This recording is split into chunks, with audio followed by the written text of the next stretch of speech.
আমার আত্মীয় স্বজন পাড়া প্রতিবেশী সবাই আমাকে অনেক সাহায্য করছে। আমার 2টা মেয়ে আছে, যদি কারো ভালো লাগে আমাকে কিছু সাহায্য করবেন। আমার এই যে বড় মেয়ে, আরেকটা ছোট মেয়ে আছে, ওকে আমি আমার আম্মুকে একটু বাঁচানোর সাহায্য করেন। আমার আম্মু আমাদের সাথে বেঁচে থাকতে পারে। ওই যে আমার একটা ছোট বোন আছে, ওইটা আমার মা ছাড়া থাকতে পারেন না। আসসালামু আলাইকুম। ও হচ্ছে আমার বোন লুবনা রহমান লিসা।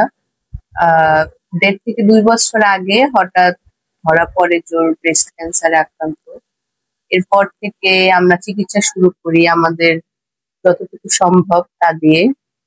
ক্যান্সার হাসপাতালে ওর একটা অপারেশন হয়, এরপরে কেমোথেরাপি দেয়া হয়, এরপর রেডিওথেরাপি দিতে বললো, কিন্তু ক্যান্সার হাসপাতাল থেকে ওর ফাইলটা ক্লোজ করে দেওয়া হয়েছিল, ওরা আর চিকিৎসা দিতে পারবে না বলে।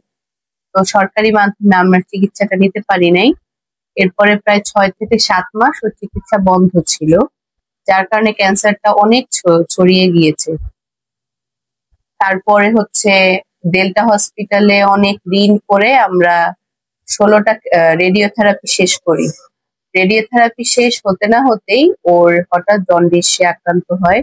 সেইখান থেকে লিভারে অনেক ধরনের সমস্যা ধরা পড়ে, সেখান থেকে মিডকোর্টে ভর্তি করানো হয়। তারপর ওনারা ওর লিভারে জন্ডিসের কারণে একটা প্লাস্টিকের পাইপ বসিয়ে দেয়, যেটা দীর্ঘমেয়াদী না, 3 মাস পরে খুলতে বলা হয়। 3 মাস পরে ওটা খুলতে যখন যায় কুরবানি ঈদের সময়, তখন তারা বলে যে আরো অনেকদিন পর আসবে। তখন যখন দেরি হয়ে যায়, এরপর থেকে ওর পেটে ব্যথা পার্মানেন্ট হয়ে যায়, যে ব্যথা আর কমেই না, কোনোভাবেই ব্যথা আর কমে না।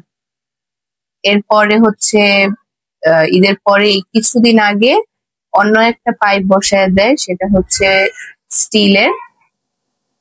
বর্তমানে সেই স্টিলের পাইপ সহই ও আছে, কিন্তু সেই পাইপটার খরচ আমাদের প্রায় 60 থেকে 70 হাজার টাকা খরচ হয় হসপিটালে। সব মিলিয়ে ওর চিকিৎসা আমরা বিভিন্ন ঋণ করে, আত্মীয় স্বজন পাড়া প্রতিবেশী সবাই আমাদের অনেক ধরনের সহযোগিতা করেন। বর্তমানে আমাদের পক্ষে আর কোনোভাবেই সম্ভব হচ্ছে না ওর চিকিৎসাটা চালানো।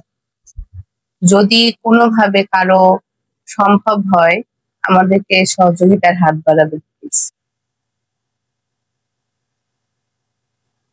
আমাদের বিকাশ নাম্বার আছে নিজস্ব, সেটা দিয়ে দেয়া হবে, যদি কারো সম্ভব হয় আমাদের সেই নাম্বারে সাহায্য করতে পারবে, আমাদের সাথে যোগাযোগ করে।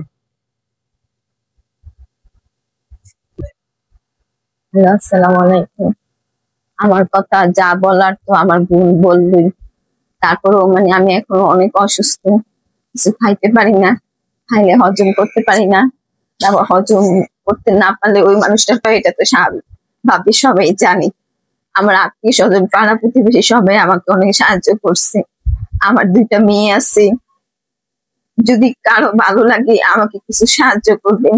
আমার এই যে বড় মেয়ে, আরেকটা ছোট মেয়ে আছে, ওকে আমি ঠিক মতন মাদ্রাসায় পড়াইতে পারতেছি না, ওর বেতন দিতে পারতেছি না, ওর বাসার খরচ দিতে পারতেছে না, ওর বাবা অনেক কষ্ট করতেছে। এখন কারো মনে যদি একটু দয়া মায়া থাকে তাহলে আমাকে একটু সাহায্য করবে।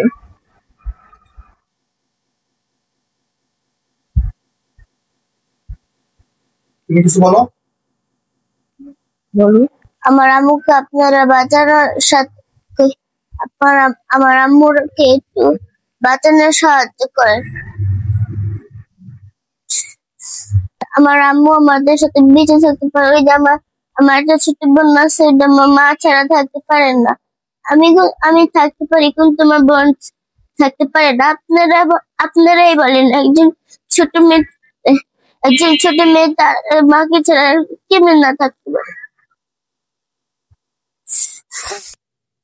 আমাদের ওর পুরো মেডিকেল হিস্ট্রি সব ফাইল এখানে আছে, যত ধরনের টেস্ট করা হয়েছে, যত ধরনের রিপোর্ট আছে সব আছে, একদম শুরু থেকে। ওর যে ক্যান্সার ধরা পড়ছে, তারপর কেমোথেরাপি দেয়া হয়েছে, সব আছে। এমনকি মাঝখানে রেডিওথেরাপি দেওয়ার জন্য আমরা পিজি হসপিটালে 15,000 টাকা জমাও দিয়েছিলাম। কিন্তু সেখানে আমরা আর রেডিওথেরাপি ওনারা আর দেয়নি। লুবনা রহমান লিসা।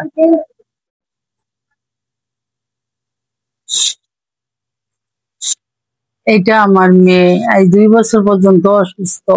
ওর ছোট ছোট 2টা বাচ্চা আছে। ওর জামাই তেমন কোনো আয় নাই। আপনারা দয়া করে আমার মেয়েকে একটু সাহায্য করবেন, আমার মেয়ে যে একটু বাঁচতে পারে। এই 2টা মেয়ে ছোট ছোট, ওদের জন্য হইলেও আপনারা একটু সাহায্য করবেন, এই আপনাদের কাছে অনুরোধ রইল।